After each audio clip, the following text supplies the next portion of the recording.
묵하면 돌들이 소리 지르리라 하시니라. 아멘. 28절 말씀에 예수께서 이 말씀을 하시고 예루살렘을 향하여 앞서서 가시더라 그랬어요. 이 말씀을 하셨다 그랬는데 이 말씀은 그 앞에 있는 열무나 비유의 말씀입니다. 열무나 비유의 말씀 중에서 맨 마지막에 결론으로 말씀하시길 그랬어요. 26절 27절 주인이 이르되 내가 너희에게 말하노니 무릇 있는 자는 받겠고 없는 자는 그 있는 것도 빼앗기리라. 27절 그리고 내가 왕됨을 원하지 아니하던 저 원수들을 이리로 걸어다가 내 앞에서 죽이라 하였느니라 그랬어요. 그러니까 있는 자는 더 얻겠고 없는 자는 있는 것까지 빼앗기리라. 뭐가 있느냐? 믿음이 있는 사람들. 믿음은 예수님이 하나님이 다 하시는 것을 믿고 의지하는 것이 우리의 믿음의 내용인 것을 믿으시기 바랍니다. 주님이 우리를 구해 주시기도 했지만 구해 주시고 나서는 죄악과 우리가 싸워서 이겨나가야 되는 삶이기 때문에 그게 안 되니까 예수님이 육신을 입고 오셔서 십자가 지시고 부활하셔서 승리하시고 성령으로 다시 오셔서 우리의 주인 되어 주신 것을 믿으시기 바랍니다. 그래서 예수님의 이름이 예수다 하는 이름으로 자기 백성을 죄에서 구원할 자다 하고 또 하나는 임마누엘이라 그랬어요. 임마누엘은 하나님이 우리와 함께 하신다. 그래서 구원의 역사를 이루신 줄로 믿습니다. 죄에서 구원해 주셔서 하나님의 자녀, 하나님의 일꾼이 되게 하시고 그 다음에는 주님이 함께 하시는 것을 믿고 이제는 예수님의 생명을 거듭난 자들로서 내 마음대로 사는 것이 아니라 주님의 뜻대로 사는 주님의 자녀, 주님의 일꾼이 된 줄로 믿습니다. 그래서 주님의 주권을 인정하고 따라가는 그 믿음이면 주께서 이제 우리를 통해서 이루시는 하나님의 역사를 보게 하실 줄로 믿습니다. 그 믿음이 될 때 하나님께서 이제 더 하시는 역사가 있고 승리하게 하시는 역사가 있게 하실 줄로 믿습니다. 열무나 비유에서 13절에 그 종 열을 불러 은하 열무나를 주며 이르되 내가 돌아올 때까지 장사하라 그랬어요. 10명에게 줬는데 여기서 말씀하는 것은 3명만 얘기를 하셨어요. 한 문화를 가지고 10문화를 남긴 사람과 한 문화를 가지고 5문화를 남긴 사람과 그리고 또 한 사람 와서 엄한 사람이다 그리고 핑계대고 안 했던 악한 종 3사람만 얘기했는데 나머지 7사람은 뭐냐? 아마 그 나머지 7이 주님의 왕 되심을 원치 않은 사람들, 그렇게 안 한 사람들이 거기에 해당되지 않나 이렇게 왜 나머지 그리고 내가 왕됨을 원하지 않던 저 원수들 안 됐으면 좋겠다 생각하고 또 안 될 줄 알고 생각하고 주님의 주권 인정하지 않고 자기 마음대로 사는 사람들 그 사람들이었던 것 같아요. 그러니까 10분의 7 내지 8이 주님의 주권 인정하지 않고 그냥 자기 마음대로 살다가 주님이 왕 되셔서 오시니까 심판을 받게 됐다 그런 말씀이. 오늘날도 아마 10분의 7, 8 이상이 그렇게 신앙하지 않고 있나 우리가 그걸 생각해 보세요. 내 마음대로 내 뜻대로 하다가 안 되면 왜 나한테 이렇게 하시냐고 하나님 살아계시면 왜 나한테 이렇게 하시냐고 이렇게 원망하기 쉽단 말이죠. 그런 신앙은 바른 신앙이 아니에요. 주님이 주인 되셔서 할 때 주님의 뜻을 따라 순종하게 하시고 또 주님이 책임져 주시는 것을 믿으시기 바랍니다. 그 말씀을 하시고 이 마지막 때 우리가 주님의 주권을 인정하고 따라야 그래야 어렵고 힘든 상황 적대적인 상황에서 마지막 때 우리가 승리할 수 있을 줄로 믿습니다. 28절 이 말씀을 하시고 예루살렘을 향하여 앞서서 가시더라. 그 말씀을 하시고서 앞장서 가셨는데 물론 이 십자가 지시로 앞으로 나가셨지만 앞에 말씀하고 연결해서 생각해 보면 무슨 말인가 주님의 주권을 인정하고 따르는 삶을 사시는데 예수님이 앞장서서 나가셨다 그런 말씀. 뒤에서 망 보다가 누가 하면 이렇게 망 보다가 따라할까 비판하고 판단하고 그런 게 아니고 앞장서서 나갔다 그러는 것이에요. 하나님의 뜻을 이루는 일이면 앞장서서 나가셨다 그런 말씀이에요. 앞장서서 나가는 신앙 되시길 주의 이름으로 축원합니다. 앞장서서 나가야 하나님만 바라볼 수 있어요. 앞장서서 나가야 말씀만 따를 수 있어요. 뒷장서서 나가려는 사정형편 다 망보다가 계산하다가 복잡해져요.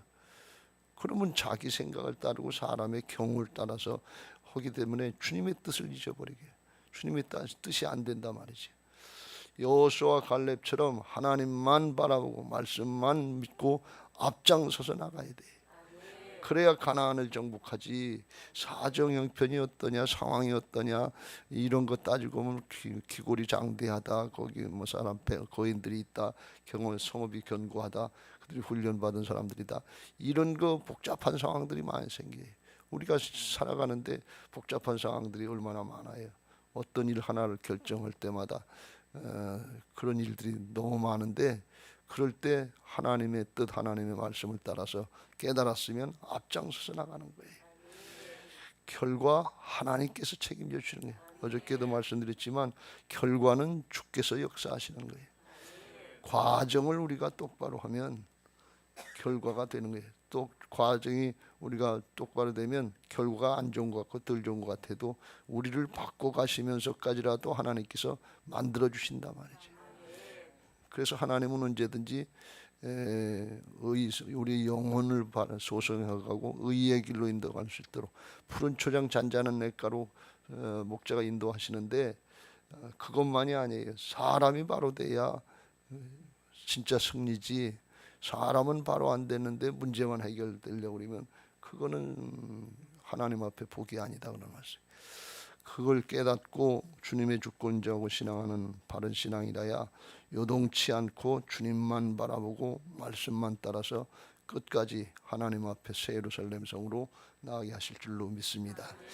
오늘 주님이 주님의 주권을 인정하는 일에 앞장서서 하시는 내용을 여기서 말씀하고 있는 거예요. 그게 주께서 쓰시겠다 하라 하는 그 말씀의 뜻이다, 그런 말씀이에요. 주님이 이제 예루살렘으로 가시면서 제자 둘을 건너편 마을로 보내셔서 타보지 않은 낙이 새끼가 있을 텐데 그걸 풀어오라 30절에 그랬어요. 31절 만일 누가 뭐라 그러거든 주가 쓰시겠다 하라. 그러니까 제자들이 아유 남의 걸 그냥 끌고 오면 어떻게 해요? 도둑놈 취급받잖아요. 그렇게 묻지 않고 그냥 순종해요. 보내심을 받은지 가서 그 말씀하신 대로 만난지라. 나귀 새끼를 풀 때 그 임자들이 당연히 물어보지 않겠어요? 왜 남의 거 풀어가냐? 어째서 나귀 새끼를 풀느냐? 33절이니까 34절에 대답해 주께서 쓰시겠다. 그러니까 군말하지 않고서 내줬단 말이에요. 그것을 주께로 끌고 와서 자기들의 것을 나귀 새끼 위에 걸쳐놓고 예수를 태우니, 그래서 그냥 말씀하신 대로 그대로 됐다 그런 말씀. 예수님이 왜 그렇게 말씀하셨냐? 예수님이 하나님의 일을 하시기 때문에 하나님께서 하나님의 일을 준비해 놓으셨을 것이다 그런 말씀. 왜? 하나님이 선지자를 통해서 미리 말씀하셨기 때문에. 스가랴 9장 9절에 선지자를 통해서 나귀 새끼를 타고 임할 거다, 입성하실 거다, 그걸 말씀해 놨기 때문에 준비해 놓으신 것을 믿고 예수님이 그 말씀의 성취를 위해서 하나님의 주권자 그대로 따랐단 말이지. 그러니까 예수님은 십자가를 지시는 사명을 감당하심에 있어서만 큰 일 하시는 일에 있어만 주님의 하나님의 주권을, 아버지의 주권을 따르고 순종하는 것이 아니라 그 방법까지 따랐단 말이죠. 왜? 하나님이 그렇게 말씀해 놓으셨으니까. 그러니까 철저하게 주님의 주권을 인정하고 따르시려고 그런 거예요. 마태복음 21장에 보면 마태는 그걸 조금 자세히 기록하셨는데 만일 누가 무슨 21장 3절 이후에 만일 누가 무슨 말을 하려거든 주가 쓰시겠다 하라. 그리하면 즉시 보내리라 하시니 이는 왜 그러냐? 선지자들을 통하여 하신 말씀을 이루려 하심이라. 선지자들 통해서 하신 말씀을 이루기 위해서 그러셨고, 스가랴 9장 일러스되 같이 읽겠습니다. 시작. 시온의 딸에게 이르기를 내 왕이 내게 임하나니 그는 겸손하여 낙이 곧 멍에 매는 짐승의 새끼를 탔도다 하니라. 이렇게 선지자를 통해서 말씀해 놓으신 걸 예수님이 아시니까 그냥 뭐 걸어가시는 게 더 편하죠. 낙이 새끼 타고 가는 게 뭐 편하겠냐. 뒤뚱뒤뚱하고 깔끔한 거. 사람들이 손가락질하고 낙이 임자 어미도 아니고 새끼를 타고 가셨다 그러니까 그러니까 이 격에 맞지 않은 만왕의 왕 되신 예수님께서 낙이 새끼를 타고 가신다는 게 격에 맞지 않고 손가락질 당할 수 있는 일이지만 하나님이 그렇게 허락하셨으니까 그냥 그걸 따르셨단 말이지. 주님의 주권을 철저히 인정하고 따른 거예요. 주님의 주권을 철저하게 인정하고 따르니까 안 그럴 것 같은데 안 할 것 같은데 제자들이 그냥 그 말씀을 듣고 따르더라 그런 말씀이에요. 앞장서니까 뒤따라오더라 그런 말씀. 안 그럴 것 같은데 낙이 새끼 임자가 주께서 쓰시겠다 그러니까 내주더라 말이지. 왜 그러냐? 하나님의 준비하심이 있다 그런 말씀. 하나님의 일은 하나님이 하시는 것을 믿으시기 바랍니다. 그래서 우리가 하나님의 주권을 바로 인정하고 따라갈 때 하나님께서 함께 하신다 말이에요. 하나님이 책임져 주시는 것을 믿으시기 바랍니다. 이걸 믿고 우리가 앞장서서 나가는 신앙 할 수 있게 되시길 주의 이름으로 축원합니다. 부모가 앞장서서 주님의 주권 인정하고 따라가면 자녀들이 따라오게 돼 있어요. 제자들이 따라오게 돼 있어요. 우리들이 앞장서서 나갈 때 안 믿는 사람들이 보고 따라오게 돼 있어요. 우리의 삶으로다가 따라 앞장서 나가려고 할 때 그때 하나님이 우리와 함께 하시는 모습을 나타내셔서 따라올 수 있도록 역사하실 줄로 믿습니다. 여러분, 예수님이 십자가 지러 가시는데 예수님의 제자들이 그걸 처음엔 몰랐잖아요. 그러나 성령 받고서 십자가에 순교하는 그 길을 따라가는 걸 볼 수가 있어요. 죽으러 가는 길인데 어떻게 그걸 따라가요? 성령께서 함께 하시고 그렇게 부활의 능력, 생명의 능력을 깨닫고 믿어지게 하시기 위해서 성령께서 도우시니까 따라간단 말이지. 따라가는데 한둘 따라간 게 아니에요. 배신했던 가룟 유다는 자살해서 목매달아 죽었지만 나머지 12이 마띠아로 해서 12이 다 순교했단 말이지. 이게 그러니까 그냥 되는 일이 아니라 하나님이 그걸 이루신다 그런 말씀이에요. 그래서 우리가 뒷장 서서 뒤에서 망 보고 남이 오는 거 보고서 이러쿵저러쿵 판단하고 비판하지 말고 앞장서서 나가란 말이에요. 그러면 하나님만 바라봐야 될 거 아니에요. 말씀만 따라야 될 거 아니에요. 그때 하나님 중심, 말씀 중심의 신앙이 되게 하실 줄로 믿습니다. 할렐루야.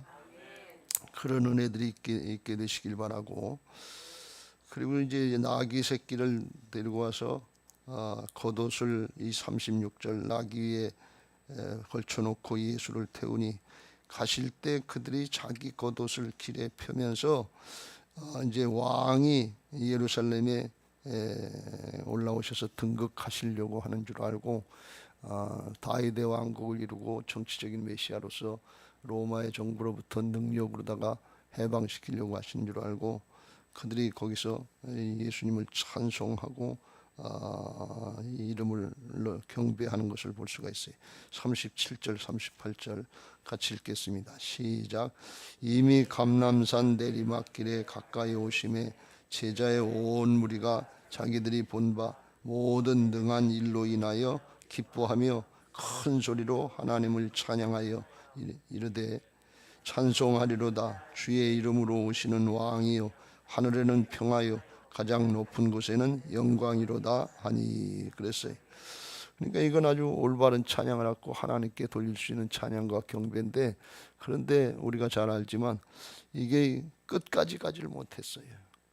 이 심정이 끝까지 가지를 못했어요. 우리 신앙이 꾸준해야 될 줄로 믿습니다. 오락가락하면 안 돼요. 앞장서서 가려고 그러고 주님만 바라보고 말씀만 따라가면 여호수아와 갈렙처럼 상황이 바뀌든지 어쨌든 간에 하나님만 바라보고 나가고 하나님을 의지하고 말씀을 의지하 나가니까 꾸준하게 될 줄로 믿습니다. 뒤에 가서 따라가려고 남이 하는 거 보고 따라가려고 그러면 복잡해져요. 이게 오락가락해져요.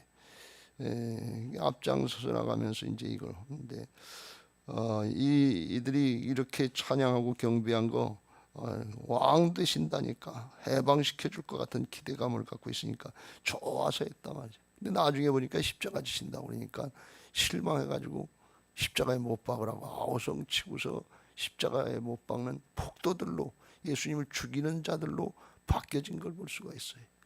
여기 왜 그랬냐? 37절, 우리가 이렇게 경배하고 찬양하고 기뻐하는 것은 자기들이 본 바 모든 능한 일로 인하여 기뻐하며 큰 소리로 하나님을 찬양해. 예수님이 행하신 능력, 기적의 역사, 이거 보고 그래. 그렇게 하신, 죽은 자도 살리시고 소경의 눈도 뜨게 하시고 삭개오 같은 그런 존재도 바꿔놓으시고 하실 분이라면 로마 정부로부터 해방하고 다윗의 왕국처럼 그렇게 힘 있는 그런 메시아가 될 수 있겠다. 자기들을 해방시키고 현실의 문제를 해결해 줄 수 있겠다. 그걸 생각하고 능한 일, 능력이 나타나는 일, 기적이 나타나는 일, 그걸 보고 따라왔다는 거예요. 근데 그게 없어지니까 그걸 안 하시고 십자가 지시겠다 그리고 영적인 메시아로다가 죄악과 사망의 문제를 해결하시는 근본적인 일을 행하시려고 하니까 자기들의 기대하고 다른 거예요. 그러니까 더 이상 못 따라가겠다는 거예요.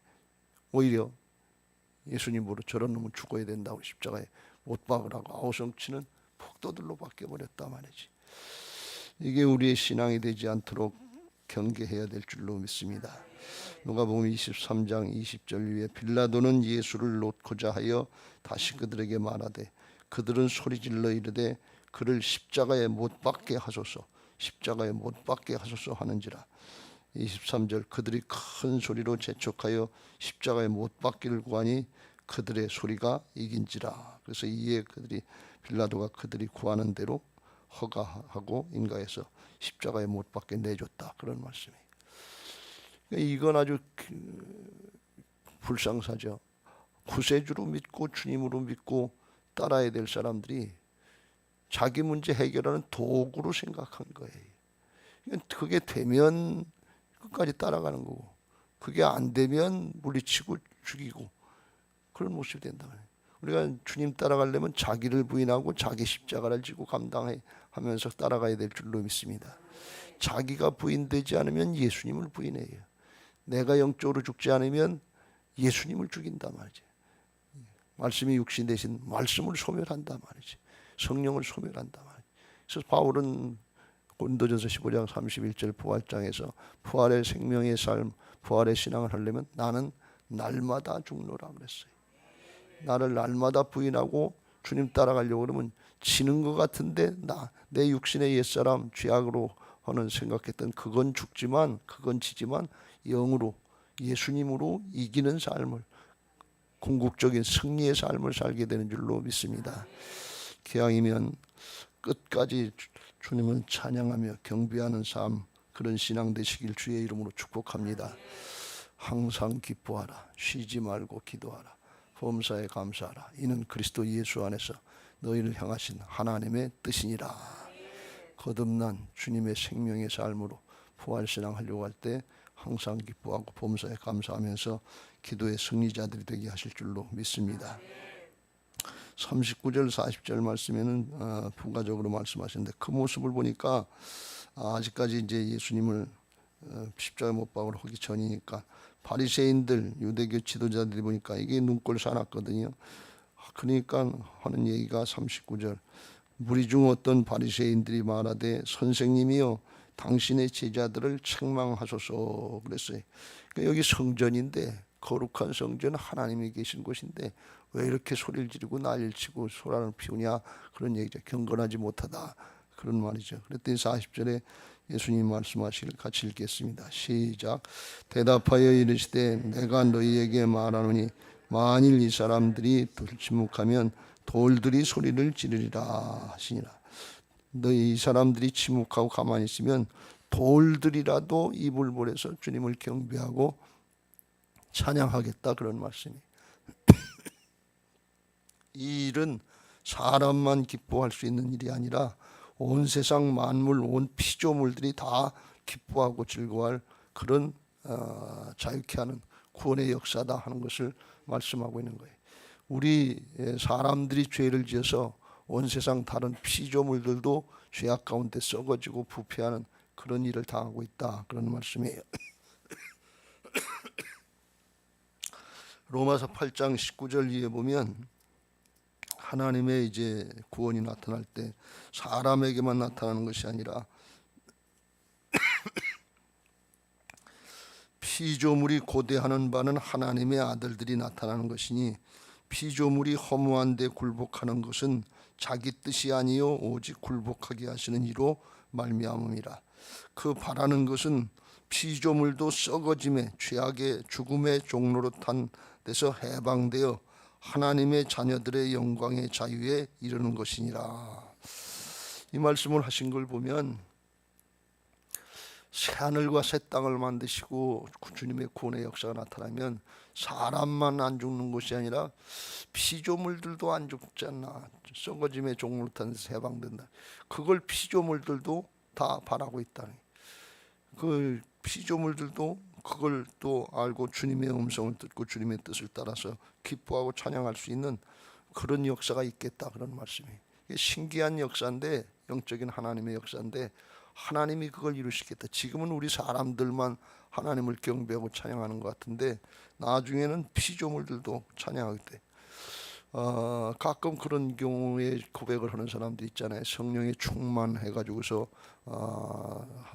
영적인 체험을 하면 밖에 나가면 새들이 노래하고 찬양을 하고 있고 나무들이 춤을 추면서 찬양하고 있고 그런 광경들을 보여진다고 그러잖아요. 바뀌어진 걸 보여진다고. 그런 것처럼 새하늘과 새 땅이 있고 주님의 나라가 온전히 이루어지고 죄악의 문제가 해결되면 세상 모든 만물이 하나님을 찬양하고 경배하게 될 줄로 믿습니다. 해와 달과 별들도 하나님을 경배하고 찬양한 일이 있겠다고 시편 기자가 고백한 것처럼 그런 은혜가 있게 될 줄로 믿습니다. 그러니까 우리는 그렇게 되는 하나님의 나라의 역사에 원래 하나님의 형상을 회복시켜주는 역사에 우리가 앞장서서 나가는 그런 복된 신앙 되시길 주의 이름으로 축원합니다. 우리의 육신의 몸으로다가는 눈에 보이는 사정 형편 여기에 조건에 휩쓸릴 수밖에 없지만 거듭난 하나님의 자녀가 됐다고 하는 것을 믿고 주님의 주권 인정을 따라가는 부활신앙을 할 때 나는 안 되지만 주님은 되게 하시는 역사가 있게 될 줄로 믿습니다. 할렐루야. 오늘도 그런 은혜가 있게 되시기를 주님의 이름으로 축복합니다.